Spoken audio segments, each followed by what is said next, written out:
African and Asian, very, very good. Somebody's been doing their homework. The best way to tell the difference between species is to look at their ears. We have one African elephant and four Asian elephants in our collection, but our African elephant is right here in the center of the exhibit. Her name is Timbo. She's 44 years old. She's been with us since she was 6 years old. She has a damaged ear on her right side, but her left ear is shaped like the map of Africa. That's how you tell that she is an African elephant. And she's all of 9,600 pounds, and she's the boss of the enclosure. She tells everybody else what to do.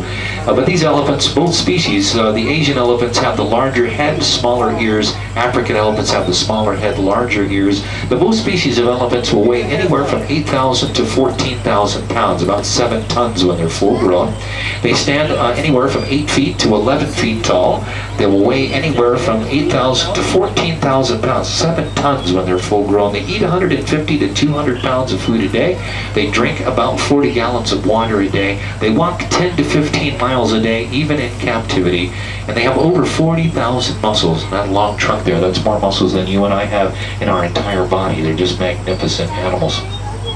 Now, you see this little tube hanging down from the utility. That is what we call an enrichment toy, and we do this for a lot of animals. We use this as a mind, kind of an obstacle for the elephants. We fill that tube full of food, and the elephant has to figure out how to get the food out of it. And we want to keep their minds going on a regular basis, just like they would in the wild, so they don't lose their thinking process. So we do this with a lot of animals. With the elephants there, you can see how they navigate their way through that tube to get the food out of it with their trunk. Now that structure that she's sitting next to there, that's called a utility. We invented the utilities here at the San Diego Zoo specifically for our elephants, that they can use them as a scratching post without knocking them over.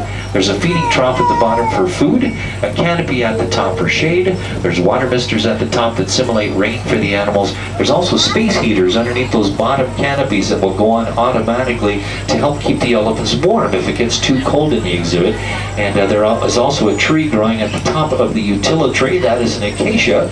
Acacia is a native tree of Africa. Eventually that tree will grow over that aluminum canopy, and hopefully it'll look more like a real tree than it does now. But those are utility trees, and we have 5 in the exhibit. We